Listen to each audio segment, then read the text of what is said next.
Թեև պետական պարտքի կառավարելիությունը մեր ընդդիմախոսների սիրելի եւ հաճախ հնչեղորեն մեջբերվող թեմաներից է, եւ աչքի ընկնել ցանկացողները, որոնք այլ ասելիք չունեն, հենց այս թեմայից են խոսում, այնուամենայնիվ մենք գերադասում ենք իրականությունը դիտարկել ոչ թե վերտառություններով, այլ թվերով եւ փաստերով։ Իսկ փաստերը հստակ են։ Մեր պարտքային քաղաքականությունը կայուն է, կանխատեսելի եւ պատասխանատու։ Հաճախ կարդում եմ այն մասին, որ 2018 թվականից ի վեր մեր պետական պարտքը կրկնապատկվել է։ Ստիպված եմ կրկնել, որ պարտքն ուղղվում է մեր պետության տնտեսական պոտենցիալի բարձրացմանը, այսինքն հայաստանցիների հարստանալու եւ իրենց բարեկեցության բարձրացման հնարավորություններն ընդլայնելու ուղղությամբ։ Այս հիմնավորումը կարող է վերացական թվալ, ուստի պարզ օրինակ կբերեմ։ Ցանկացած մարդ, ով պարտք է վերցնում, անկախ նպատակից հույս ունի, որ ապագայում ունենալու է ավելի մեծ հնարավորություններ այդ պարտքը մարելու համար։ Կախված նրանից, թե այդ պարտքով ինչպիսի ծախսեր են արվում, կարելի է գնահատել ապագա եկամուտների վրա դրանց հավանական ազդեցությունը։ Օրինակ, եթե մարդը պարտք է վերցնում նոր բիզնես հիմնելու, եղած բիզնեսը ընդլայնելու, նոր պահանջված մասնագիտություն սովորելու կամ նույնիսկ հոգնածությունը հաղթահարելու նպատակով հանգստի մեկնելու համար, ապա կարելի է ենթադրել, որ ապագայում նրա եկամտային հնարավորությունների աճի հավանականությունը ավելի մեծ է, քան եթե պարտքով փող է վերցնում մեկ այլ պարտք մարելու, նոր տարին տոնելու կամ ցանկացած այլ ծախսի համար, որը չունի որևէ երկարաժամկետ կամ միջնաժամկետ ազդեցություն։ Արդեն իսկ նշեցի, թե պետության պոտենցիալի բարձրացման ուղղված պարտքն ինչ նշանակությամբ է կիրառվում։ Հիմա եկեք հասկանանք, թե ինչպիսին է պատկերը Հայաստանի կրկնապատկված պարտքի պայմաններում, որն ի դեպ ոչ թե կրկնապատկվել է կամ ավելացել 100%-ով, այլ 80%-ով։ Եվ այսպես, վերջին 7 տարիներին մենք անգամ ենք ավելացրել եկամուտները, այդ թվում պարտք ներգրավելու շնորհիվ, որ եթե որոշեինք 26 թվականին վերադառնալ 18 թվականների ծախսի մակարդակին, այդ ամբողջ պարտքը կկարողանայինք մարել ընդամենը 1.5 տարում։ Այդ խնայած գումարով կկարողանայինք 1.5 տարում պարտքը մարել։ Իսկ ինչու այդպես չենք անում, որովհետև այս ընթացքում մեր կարիքները եւ ամբիցիաները էապես փոխվել են։ Եթե մի պահ պատկերացնենք, որ որոշել ենք 1.5 տարում փակել 2018 թվականից հետո վերցրած պարտքը եւ վերադառնում ենք 18 թվականի ծախսերի մակարդակին, ապա մենք պետք է ստիպված լինենք մեր բոլոր ծախսերը կրճատենք 58%-ով։ Եթե վերադառնանք 18 թվականի ծախսի մակարդակին, ստիպված պետք է լինենք պաշտպանության ծախսերը կրճատել 429 միլիարդ դրամով կամ շուրջ 65%-ով։ Կրթության ծախսերը 178 միլիարդ դրամով կամ 60%-ով։ Սոցիալական ծախսերը 489 միլիարդ դրամով կամ 54%-ով։ Տնտեսական զարգացման ուղղվող ծախսերը 117 միլիարդ դրամով կամ 50%-ով։ Հիմա ինքներդ որոշեք, մեր պարտքը կառավարելի է եւ արդյոք պետք է այն հենց հիմա վերադարձնել 2018 թվականի մակարդակին։ Կառավարության պարտքի պորտֆելի ռիսկերի կառավարման տեսանկյունից կարևոր նշանակություն ունի դրամային պարտքի կշռի ավելացումը։ Եվ եթե 2018 թվականի տարեվերջին դրամային պարտքի մասնաբաժինը կառավարության պարտքի կառուցվածքում կազմում էր ընդամենը 19%, ապա հաջորդող 6 տարիների ընթացքում այն շարունակաբար աճել է 24 թվականին հասնելով շուրջ 50.8%-ի։ Այս փոփոխությունները մեզ թույլ են տվել միաժամանակ հասնել մի քանի կարևոր արդյունքների։ Նախ էականորեն նվազեցնել փոխարժեքի ռիսկը, այսինքն ապահովել պարտքի սպասարկման զգայունությունը արտարժույթի տատանումների նկատմամբ։ Երկրորդ, կառավարության ֆինանսական կարիքները բավարարել հիմնականում ներքին ֆինանսական շուկայի խնայողությունների հաշվին, որի արդյունքում պարտքի գծով տոկոսավճարները վճարվում են մեծամասամբ երկրի ռեզիդենտներին։ Եվ երրորդ, նպաստել պետական պարտատոմսերի շուկայի զարգացմանը, որը հանդիսանում է ընդհանուր ֆինանսական շուկայի զարգացման հիմնաքարը։ Այսինքն այն պարտքը, որը մենք ունենք այսօր, կառուցվածքային տեսանկյունից բազմակի ավելի որակյալ եւ կայուն է, քան այն, ինչ ունեինք 2018 թվականին։ Տեղական, պետական, գանձապետական պարտատոմսերի շուկան այսօր դարձել է հետաքրքիր եւ գրավիչ նաեւ միջազգային ներդրողների համար։ Սա խոսում է ոչ միայն մեր երկրի բարելաված մակրոտնտեսական միջավայրի, այլև պետության կայուն հարկաբյուջետային քաղաքականության եւ ամենակարևորը պետական ինստիտուտների նկատմամբ վստահության աճի մասին։ Եթե 2018 թվականին ներքին պարտքի շուկայում օտարերկրյա ներդրողների մասնակցությունը կազմել է ընդամենը 3.6 միլիարդ դրամ, ապա 2025 թվականի սեպտեմբերի 30-ի դրությամբ այն հասել է արդեն 177 միլիարդ դրամի։ Այսինքն միջազգային ներդրողների վստահությունը Հայաստանի Հանրապետության պետական ինստիտուտների նկատմամբ այսօր առավել քան երբևէ։ Ավելին, եթե 2025 թվականի մարտին թողարկված 10 տարի ժամկետայնությամբ եվրոբոնդերի եկամտաբերության մեջ երկրի ռիսկի հավելավճարը կազմում էր 286 բազիսային կետ կամ 2.86%, ապա օգոստոսի 8-ի Վաշինգտոնյան հռչակագրի ստորագրումից հետո սեպտեմբերի վերջին այն նվազել է մինչև 227 բազիսային կետ։ Սա պատմականորեն ցածր ցուցանիշ է,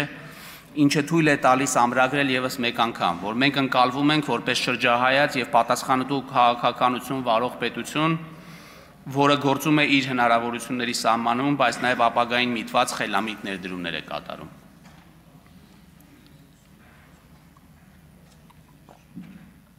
Հարգելի գործընկերներ, սիրելի քաղաքացիներ, այս տարիների ընթացքում մեր հարկային քաղաքականության առանցքում եղել է պարզ սկզբունք։ Ապահովել արդար, կանխատեսելի եւ ներդրումների համար բարեկամ միջավայր։ Մեզ համար կարևոր է, որ յուրաքանչյուր ներդրող տեղական թե օտարերկրյա իմանա, այս երկրում կան հստակ կանոններ եւ այդ կանոնները չեն կարող փոխվել քամու ուղղությամբ։ Անցած 5 տարիներին կառավարության հարկային քաղաքականությունն ուղղված է եղել մի կողմից գործարար եւ ներդրումային միջավայրի բարելավմանը, մյուս կողմից ներքին ռեսուրսների հաշվին հարկաբյուջետային կայունության ապահովմանը։ Կառավարության ծրագրով ամրագրված 25% հարկեր հնա ցուցանիշի ապահովմանը։ Նշված խնդիրների լուծման նպատակով հարկային օրենսդրության մեջ կատարվել են հետևյալ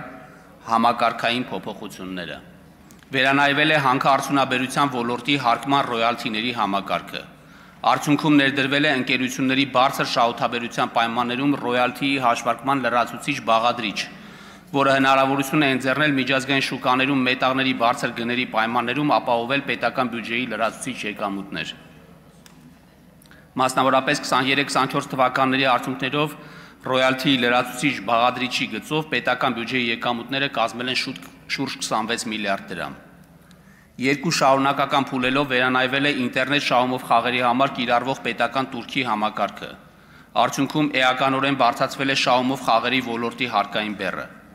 Մասնավորապես 23-25 թվականների արդյունքներով պետական տուրքի գծով պետական բյուջեի լրացուցիչ եկամուտները կազմել են շուրջ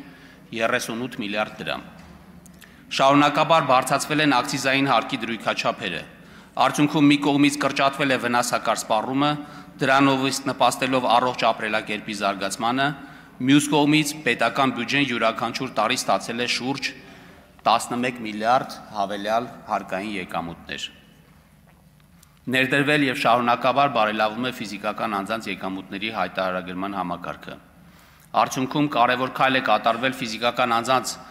անձնավորված հաշվառման համակարգի զարգացման եւ դրանով իսկ կառավարության տարբեր քաղաքականություններ ավելի լավ հասցեավորելու նախադրյալների ձևավորման համար։ Միևնույն ժամանակ հայտարարագրման համակարգի միջոցով ներդրվել է աշխարհում լայնորեն կիրառվող սոցիալական կրեդիտների համակարգը, որը արդյունավետ գործիք է մեր քաղաքացիների կողմից կրթության եւ առողջապահության ոլորտներում կատարված ծախսերը հասցեական ձևով համաֆինանսավորելու ուղղությամբ։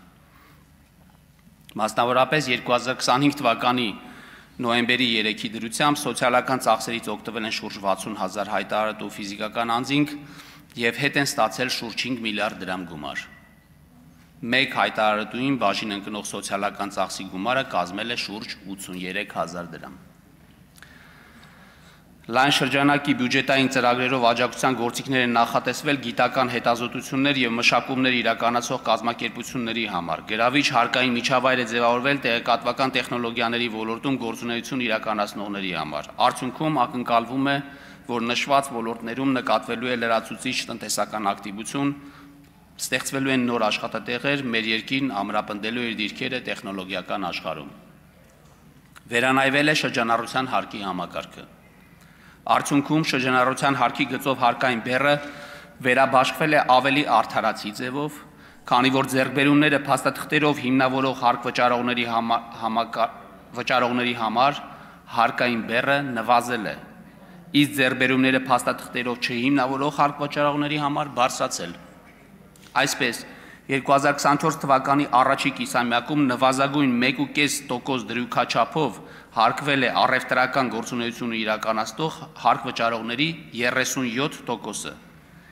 իսկ 25 թվականի առաջին կիսամյակում մինչև 1.5% դրույքաչափով հարկվել է առևտրական գործունեություն իրականացնող հարկ վճարողների 59%-ը։ Համանման պատկեր ունենք նաև հանրային սննդի ոլորտում։ Զուգահեռաբար գործակների փաստաթղթավորմամբ կրճատվել են շրջանառության հարկ վճարողներին ապրանքներ մատակարարող ավելի խոշոր հարկ վճարողների ստվերային շրջանառությունները։ Օրինակ, առևտրական գործունեության պարագայում փաստաթղթավորված ծախսերը աճել են ավելի քան 60%-ով։ Ամփոփելով վերոնշյալը,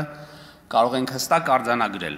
որ գործունեության հիմնական տեսակների պարագայում շրջանառության հարկի համակարգի վերանայումը ոչ թե հարկային բեռի բարձրացման մասին է, այլ հնարավորություն է, որպեսզի ձեռքբերումները փաստաթղթերով հիմնավորելու պարագայում հարկային բեռը լինի նույնիսկ ավելի ցածր մակարդակում, քան մինչև համակարգի վերանայումներ։ Եվ այս համատեքստում որոշ շրջանակների կողմից թմկահարվող այն թեզը, ըստ որի շրջանառության հարկի համակարգի վերանայումը աղետ է փոքր եւ միջին ձեռնարկատիրության համար, ուղղակի հերյուրանք է, որը չունի պատշաճ մասնագիտական հիմնավորում։ Մեկ այլ ցուցանիշ ևս, որը ապացուցում է ասվածը։ 21-25 թվականներին, այսինքն ընդամենը 5 տարվա ընթացքում Հայաստանում գրանցվել է ավելի շատ իրավաբանական անձ, քան 2000-ից 2011 թվականներին։ Այս նույն ժամանակահատվածում տարեկան միջինում գրանցվում է մոտ 9900 նոր իրավաբանական անձ։ Մինչդեռ նախորդ ժամանակահատվածում այդ թիվը կազմել է 3795։ Հիմա հարց. ինչու են այդքան ընկերություններ գրանցվում եւ ինչու է այդքան մարդ որոշում զբաղվել ձեռնարկատիրությամբ, եթե ամեն ինչ այդքան վատ է։ Այստեղ հիրավի բախվում ենք իրականության հետ, որովհետև կապ չունի լուրերով ինչ են հայտնում կամ քաղաքական գործիչներն ինչ են ասում, քանի որ սեփական միջոցները նոր գործ սկսելու մեջ ներդրող մարդը եւ կարող է հարկային օրենք կարդալ եւ կարող է իրատեսորեն գնահատել այն ձեռնարկատիրական միջավայրը, որն առկա է մեր երկրում։ Եվ առհասարակ, հետհայաց ուսումնասիրելով վերջին 5 տարիների հարկային քաղաքականությունը, կարող ենք արձանագրել, որ հարկային բեռի էական բարձրացում կատարվել է միայն հետևյալ 3 ուղղություններով՝ մետաղական հանքարդյունաբերության ոլորտի ռոյալթի ուղղությամբ, ակցիզային հարկի ուղղությամբ, շահումներով խաղերի ոլորտի պետական տուրքի ուղղությամբ։ Ակնհայտ է, որ այս ուղղություններից եւ ոչ մեկով չեն թիրախավորվել առաջին անհրաժեշտության կամ սոցիալական նշանակության սպառումը ցածր եկամտային խմբերի եկամուտները։ Հակառակը, հարկային բեռը բարձրացվել է այն տրամաբանությամբ, որ ընդերքի արդյունահանումից մեր հասարակությունը ստանա իր արդար հասանելիքը, որ կրճատվի վնասակար սպառումն ու խրախուսվի առողջ ապրելակերպը եւ որ զսպվի խաղամոլությունը։ Այս առումով ավելի քան վստահ ենք, որ հարկային քաղաքականության մեր օրակարգն ունի լայն հասարակական աջակցություն եւ ճիշտ ընկալում։ Ավելին, 2021-23 թվականներին անշեղորեն շարունակվել է եկամտային հարկի դրույքաչափ իջեցնելու քաղաքականությունը, որը գործնականում նշանակում է, որ նշված ժամանակահատվածում տարեկան ավելի քան 20-ից 28 միլիարդ դրամ եկամտային հարկ պակաս է հավաքագրվել գործատուներից եւ վարձու աշխատողներից, կամ նույնն է, թե անչափ միջոցներ պահպանվել են գործատուների եւ վարձու աշխատողների մոտ, այդ կերպ նպաստելով տնտեսության զարգացմանն ու աշխատող քաղաքացիների բարեկեցության բարելավմանը։ Պետական բյուջեի եկամուտները նախատեսվում են 3 տրիլիոն 91 միլիարդ դրամ, որից հարկային եկամուտները 2 տրիլիոն 973 միլիարդ դրամ։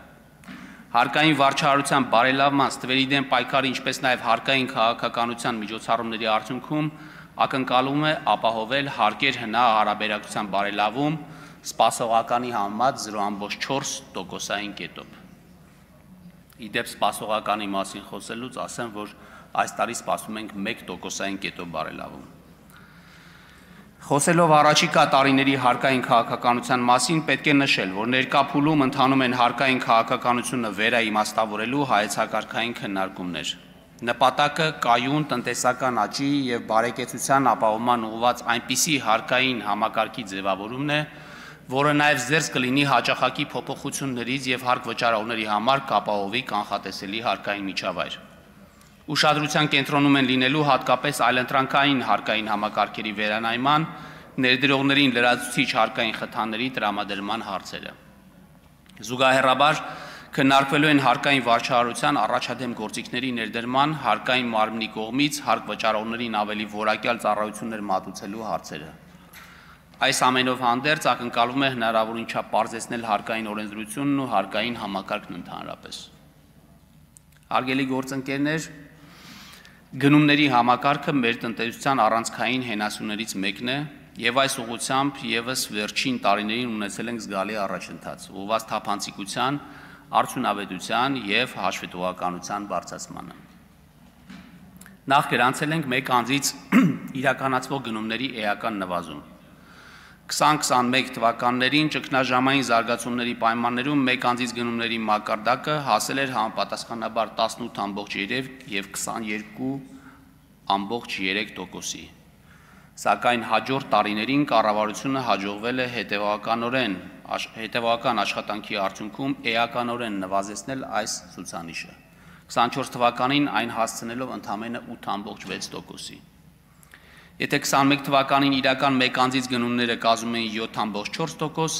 իսկ հրատապ գնումները 14.9%, ապա 24-ին դրանք նվազել են կազմելով համապատասխանաբար 5% և 3.6%։ Կարևոր է ընդգծել, որ հրատապ գնումների այս նվազումը տեղի ունեցել այն պայմաններում, երբ որոշումների կայացման գործընթացը դարձել է ավելի ապակենտրոնացված։ Սա ևս մեկ անգամ փաստում է, որ ժողովրդավարության պայմաններում հնարավոր է կառուցել արդյունավետ և հաշվետվողական համակարգեր, որտեղ որոշումները կայացնում են այն մարդկանց կողմից, ովքեր ամենամոտն են կանգնած խնդրող առարկային։ Վերջին տարիներին բարձրացել է մասնակիցների միջին քանակը մրցակցային ընթացակարգերում։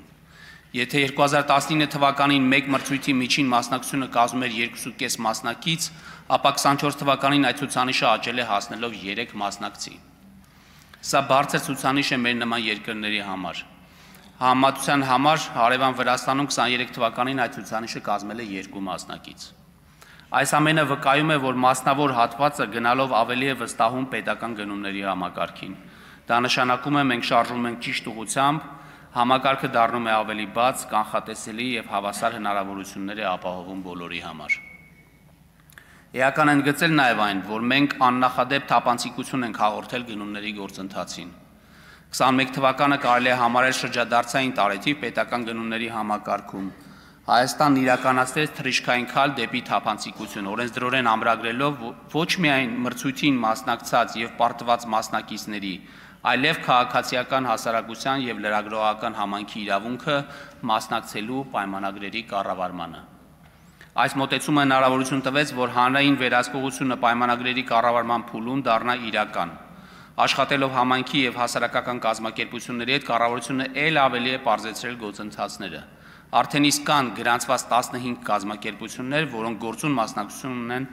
վերահսկողության գործում։ Այսօր կարող ենք ասել, հարկատուի գումարների նկատմամբ հանրային վերահսկողությունը այլևս ոչ թե նպատակ է, այլ իրականություն։ Հարգելի գործընկերներ, պետական բյուջեի ծախսերը նախատեսվում են 3 տրիլիոն 628 միլիարդ դրամ, որից ընթացիկ ծախսերի գծով 2 տրիլիոն 924 միլիարդ դրամ, իսկ կապիտալ ծախսերի գծով 704 միլիարդ դրամ կամ համախառն ներքին արդյունքի 5.9%-ը։ Հաջորդ տարի կներդրվի անկանխիկ գործառնություններից համընդհանուր հետվերադարձի համակարգը։ Այն քաղաքացիները, ովքեր Հայաստանի Հանրապետության տարածքում անկանխիկ գործարքներ կկատարեն իրենց առքա քարտերով, յուրաքանչյուր ամիս իրենց գործարքների մասով կստանան 2% հետվերադարձ։ Իհարկե այստեղ առկա են որոշ սահմանափակումներ, օրինակ խաղային ոլորտի գործարքները եւ մի քանի այլ գործառնությունները դուրս կլինեն այս համակարգից, որոնց վերաբերյալ առավել մանրամասն դեռ կխոսենք։ Սա պիլոտային ծրագիր է, որի հիմնական նպատակն է ավելի մեծ խթան ստեղծել անկանխիկ գործառնությունների համար, ըստ էության 2%-ով էժանացնել անկանխիկ առևտուրը, ինչպես նաև նպաստել ազգային վճարային համակարգի զարգացմանը։ Հույս ունենք ծրագիրը կհաջողի եւ հետագայում կկարողանանք այն ավելի գրավիչ դարձնել։ Սոցիալական պաշտպանությունը շարունակում է մնալ կառավարության քաղաքականության գերակա ուղղություններից մեկը։ Այս ոլորտի հատկացումները տարեցտարի զգալիորեն աճել են։ Եթե 21 թվականին սոցիալական պաշտպանությանը տրամադրվել է 620 միլիարդ դրամ, ապա 25 թվականին արդեն 905 միլիարդ դրամ, իսկ արդեն 26 թվականին նախատեսվում է հատկացնել 993 միլիարդ դրամ։ Այսպիսով 21-26 թվականների ընթացքում ոլորտի բյուջեն աճել է մոտ 60%-ով։ 2026 թվականի պետական բյուջեով առողջապահության ոլորտին նախատեսվում է հատկացնել շուրջ 211 միլիարդ դրամ, որը 21 թվականի 123 միլիարդ դրամի համեմատ աճել է 88 միլիարդ դրամով կամ 71%-ով։ 2026 թվականից քաղաքացիների համար առողջապահական ծառայությունների հասանելիության և մատչելիության ապահովման նպատակով ներդրվելու է առողջության համընդհանուր ապահովագրության համակարգը։ Այդ նպատակով 26 թվականին 25-ի համեմատ ծախսերն ավելացել են 44 միլիարդ դրամով կամ 26.6%-ով։ ԳԳՄՍ նախարարությանը նախատեսվում է հատկացնել 420 միլիարդ դրամ, որը 25 թվականի հաստատված բյուջեի մակարդակը գերազանցում է 57 միլիարդ դրամով, իսկ 21 թվականի փաստացի ծախսերը 245 միլիարդ դրամով։ Նախարարության գծով նախատեսված ծախսերը 26 թվականին կկազմեն հնա 3.5%-ը, 21 թվականի 2.5%-ի փոխարեն։ Նախարարության գծով 26 թվականի համար ծրագրավորված ծախսերում կրթության ոլորտի գծով հատկացումները կազմում են 353 միլիարդ դրամ, որը 21 թվականի ծախսերի մակարդակը գերազանցում է 216 միլիարդ դրամով։ Մասնավորապես, հանրակրթության ոլորտի բարեփոխումների ներառյալ կառավարության ծրագրով նախատեսված ուսուցչական անձնակազմի ատեստավորման արդյունքում խրախուսման համակարգի ներդրման, ինչպես նաև այլ հավելավճարների տրամադրման նպատակով 26 թվականին նախատեսվում է հատկացնել 155 միլիարդ դրամ, 21 թվականի 100 միլիարդ դրամի դիմաց։ Նշված հատկացումների շրջանակներում ատեստավորման արդյունքում պայմանավորված մասնագիտական աճով աշխատավարձի բարձրացում կունենան 3406 ուսուցիչներ, իսկ 8663 ուսուցիչներ դրույքաչափի բարձրացումից բացի կստանան նաև հավելավճարներ։ 2026 թվականի նախագծով 150 միլիարդ դրամ է նախատեսվել կառավարության ծրագրով նախատեսված 300 դպրոց և 500 մանկապարտեզի շենքային պայմանների բարելավման նպատակով։ Ընդհանուր առմամբ 21-26 թվականներին հանրակրթական դպրոցների և մանկապարտեզների շինարարության հիմնանորոգման գույքով և տեխնիկայով ապահովելու նպատակով նախատեսվել է 338 միլիարդ դրամ։ 26 թվականին շարունակվելու են թվով 209 դպրոցների և 16 մանկապարտեզների կառուցման, հիմնանորոգման և վերանորոգման աշխատանքները, ապահովելով նաև դրանց հագեցումը անհրաժեշտ գույքով և սարքավորումներով։ 2026 թվականի պետական բյուջեով էկոնոմիկայի նախարարությանը նախատեսվում է հատկացնել 74 միլիարդ դրամ, որը 21 թվականի 43 միլիարդ դրամ փաստացի ծախսը գերազանցում է շուրջ 31 միլիարդ դրամով կամ 71%-ով։ Գյուղատնտեսության խթանման և գյուղատնտեսության արդիականացման ծրագրերի գծով 26 թվականին նախատեսվում է հատկացնել 33 միլիարդ դրամ, 21 թվականի 18 միլիարդ դրամի դիմաց։ Ընդ որում, նշված ծրագրերի շրջանակներում ագրոպարենային ոլորտի սարքավորումների և գյուղատնտեսական տեխնիկայի լիզինգի աջակցության միջոցառումների արդյունքում վերջին 5 տարիների ընթացքում ձեռք են բերվել շուրջ 2700 միավոր սարքավորումներ և 3700 միավոր գյուղտեխնիկա։ 21-26 թվականների ընտրած ժամանակահատվածի համար տնտեսության ոլորտում հատկանշական է տնտեսության արդիականացման աջակցության ծրագրի լիզինգի ծրագրի շրջանակներում գրանցված զգալի աճը։ 26 թվականին նախատեսվում է հատկացնել 22 միլիարդ դրամ, 21 թվականի 6.6 միլիարդ դրամի դիմաց։ Արդյունքում հնգամյա կտրվածքով պետության սուբսիդավորմամբ ձեռք են բերվել շուրջ 13000 միավոր սարք-սարքավորումներ։ 26 թվականին տարածքային կառավարման և ենթակառուցվածքների նախարարությանը նախատեսվում է հատկացնել 325 միլիարդ դրամ։ Ճանապարհաշինության ոլորտում 26 թվականին իրականացվեն միջպետական, հանրապետական և մարզային նշանակության ավտոմոբիլային ճանապարհների հիմնանորոգման և միջին նորոգման աշխատանքներ, 8 տրանսպորտային օբյեկտների հիմնանորոգման, 4143 կիլոմետր ամառային եւ 5182 կիլոմետր ձմեռային պահպանման, ինչպես նաեւ 3 թունելների, 5 կամուրջների պահպանման եւ շահագործման աշխատանքներ 66 միլիարդ դրամի շրջանակներում։ Կավարտվի հյուսիս-հարավ ճանապարհային միջանցքի Աշտարակ-Թալին 34 կիլոմետր, Քաջարան-Ագարակ 32 կիլոմետր հատվածների շինարարությունը։ Կտրվի Քաջարանի թունելի եւ մոտեցումների շինարարության մեկնարկը, ինչպես նաեւ կմեկնարկի Սիսիան-Քաջարան 60 կիլոմետր ճանապարհատվածի հողերի օտարման եւ տարաբնակեցման ծրագրի իրականացումը եւ կառուցման վերակառուցման աշխատանքները։ 21-26 թվականների ընկած ժամանակահատվածի համար յուրաքանչյուր տարի նորոգվել է շուրջ 500 կիլոմետր ճանապարհներ, այդ ուղղությամբ 21 թվականին 40 միլիարդ դրամից հատկացումը աճել է 26 թվականին կազմում է 113 միլիարդ դրամ։ Արդյունքում հնգամյա կտրվածքով կատարվել է շուրջ 2620 կիլոմետր ավտոճանապարհների նորոգում։ 21 թվականի նկատմամբ 26 թվականին պետական բյուջեով Հայաստանի Հանրապետության համայնքների բյուջեներին տրվող հատկացումները աճել են 53%-ով։ 21 թվականի 115 միլիարդ դրամից հասնելով 176 միլիարդ դրամի։ Ընդ որում 21 թվականից մինչև 26 թվականի ամբողջ ժամանակահատվածի համար նշված հատկացումները կազմել են 890 միլիարդ դրամ,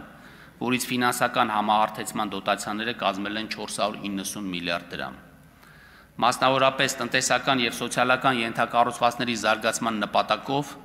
26 թվականին նախատեսվում է իրականացնել 17.7 միլիարդ դրամի սուբվենցիոն ծրագիր։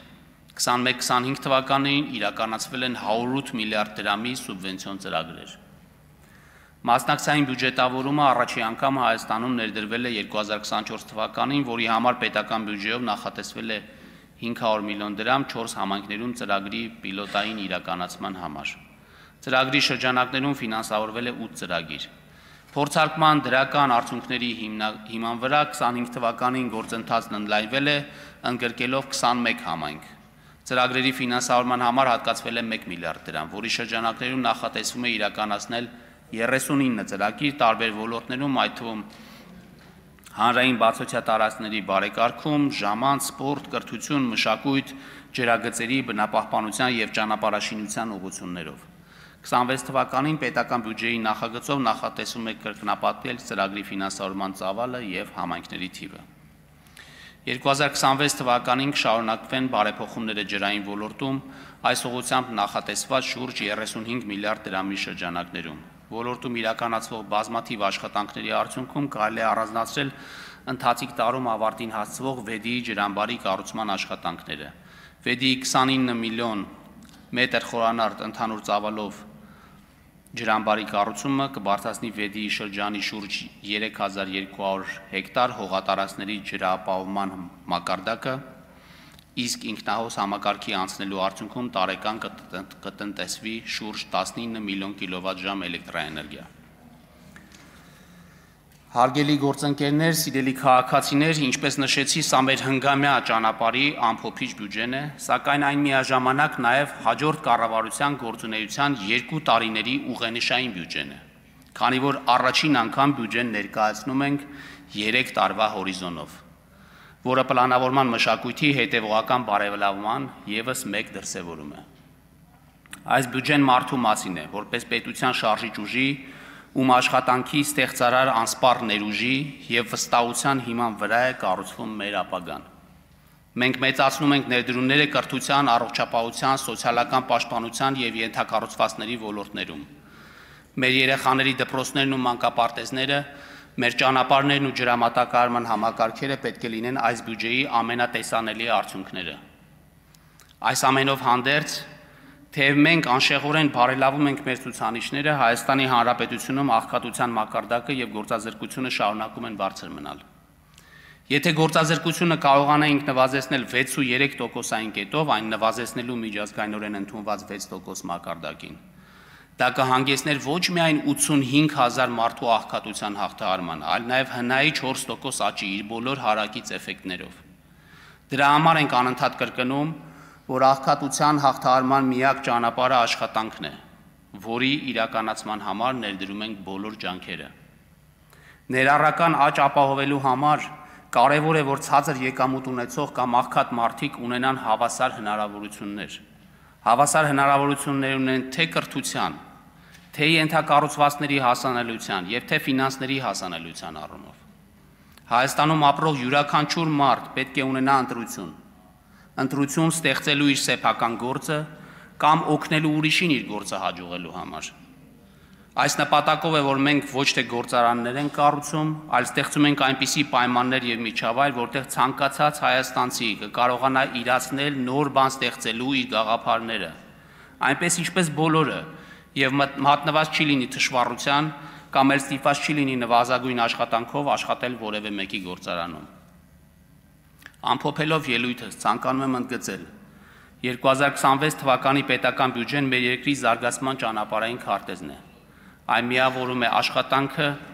ջանքը, ստեղծարարությունը, պատասխանատվությունը եւ հավատը վաղվա օրվա նկատմամբ։